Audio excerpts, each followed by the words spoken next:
খুব বেশি বিপদে আছেন, দেয়ালে পিঠ থেকে গেছে, পৃথিবীতে কোনো মানুষের কাছ থেকে সহায়তা পাওয়ার আশা ছেড়ে দিয়েছেন, অসুবিধা নাই।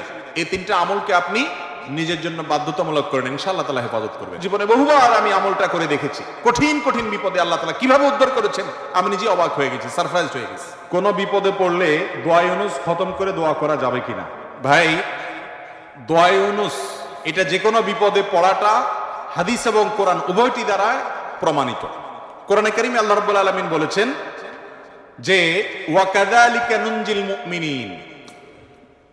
ইউনুস আলাইহিস সালাম বিপদে পড়ার পর তিনি যে দোয়া করেছেন, লা ইলাহা ইল্লা আনতা সুবহানাক ইন্নী কুনতু মিনাজ জালিমিন, এই বাক্যগুলো পড়ার পর এগুলো বলে বলে আল্লাহর কাছে তিনি দোয়া করেছেন, আল্লাহ তাআলা তার বিপদ উদ্ধার করেছেন। বিপদে পড়ার পর তিনি যেরকম উদ্ধার হয়েছেন এগুলো পড়ে আল্লাহ তাআলা কোরআনে এই দোয়ার উল্লেখ করে, এই বাক্যগুলোর উল্লেখ করে এরপরে বলেছেন ওয়া কাযালিকা নুনজিল মুমিনিন, একই ভাবে তাকে যেরকম এই বাক্যগুলো এই জিকিরগুলোর মাধ্যমে আমি রক্ষা করেছি, হেফাজত করেছি ওই বিপদ থেকে, মাছের পেট থেকে, একই ভাবে আমি মুমিনদেরকেও রক্ষা করব। নবী করিম সাল্লাল্লাহু আলাইহি সাল্লাম বলেছেন যে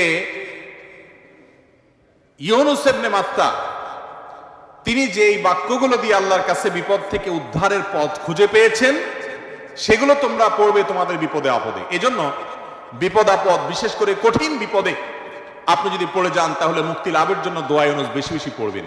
এর পাশাপাশি আরো দুটি আমলের কথা বলতে পারি, যেটা আমার জীবনে বহুবার আমল করে দেখেছি, আমি হাতে হাতে পেয়েছি আলহামদুলিল্লাহ। এক নম্বর হলো দোয়া ইউনুস, আরেকটা হলো ইস্তেগফার। এটাও হাদিসে আসছে, নবী করিম সাল্লাল্লাহু আলাইহি সাল্লাম বলেছেন মান লাজিমাল ইস্তেগফার, যে ব্যক্তি ইস্তেগফারকে লাজিম বানায় না। লাজিম বানায় না মানে কি? মানে পড়তেই থাকে, থামে না।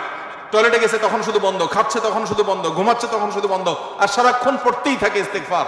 আস্তাগফিরুল্লাহ ওয়া আতুবু ইলাইহি, সাইয়্যিদুল ইস্তেগফার বা যে কোনো ইস্তেগফার, সবচেয়ে ছোট ইস্তেগফার আস্তাগফিরুল্লাহ আস্তাগফিরুল্লাহ, এটা যে পড়তেই থাকে, নবী করিম সাল্লাল্লাহু আলাইহি সাল্লাম বলেছেন তার যে কোনো বিপদ থেকে বের হওয়ার জন্য আল্লাহ তাআলা নিজে পথ দেখায় দেন। এমন ভাবে পথ দেখাবেন সে কল্পনাও করবে না। এবং জীবনে বহুবার আমি আমলটা করে দেখেছি, কঠিন কঠিন বিপদে আল্লাহ তাআলা কিভাবে উদ্ধার করেছেন আমি নিজে অবাক হয়ে গেছি, সারপ্রাইজড হয়ে গেছি। নাম্বার 3, দুরুদ। দুরুদের ক্ষেত্রেও হাদিসে একই কথা বলা আছে, যে ব্যক্তি দুরুদ বেশি বেশি পড়বে ওই ব্যক্তির সমস্ত পেরেশানি থেকে মুক্ত হওয়ার জন্য এই দুরুদ যথেষ্ট হয়ে যাবে। তাহলে 3টা আমলের কথা বললাম, দোয়া ইউনুস, লা ইলাহা ইল্লা আনতা সুবহানাকা ইন্নী কুনতু মিনাজ জালিমিন, আরেকটা হলো ইস্তেগফার বেশি বেশি, আরেকটা হলো দুরুদ। খুব বেশি বিপদে আছেন, দেয়ালে পিঠ থেকে গেছে, পৃথিবীতে কোনো মানুষের কাছ থেকে সহায়তা পাওয়ার আশা ছেড়ে দিয়েছেন, অসুবিধা নাই। এই 3টা আমলকে আপনি নিজের জন্য বাধ্যতামূলক করেন, ইনশাআল্লাহ তাআলা হেফাজত করবেন। তবে দোয়া ইউনুসের আমলের উপকারিতা পাওয়ার জন্য সেটা বিশেষ কোনো সংখ্যক বার পড়তে হবে কিনা, এই ব্যাপারে কোনো হাদিস থেকে কোনো সংখ্যার, বিশেষ কোনো সংখ্যার কথা উল্লেখ নাই। যত বেশি সম্ভব পড়বেন।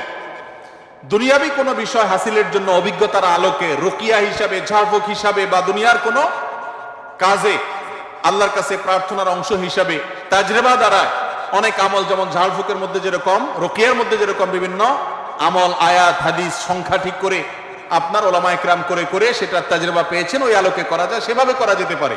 কিন্তু সওয়াবের আশা যদি হয় যে এত সংখ্যক বার পড়লে এটা হবে, তাহলে সেটা হাদিস দ্বারা প্রমাণিত না।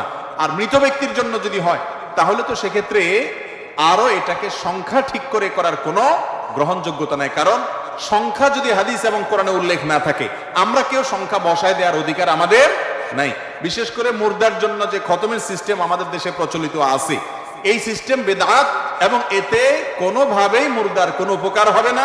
যেই বেচারা পড়াবে তার আমসালা দুইটাই যাবে। কয়েকদিন আগে দালম দেওবন থেকে ফতোয়া বের হয়েছে বিষয়, বিশেষ করে কোরআনে কারীমের খতম করানো হয় যে সে বিষয়।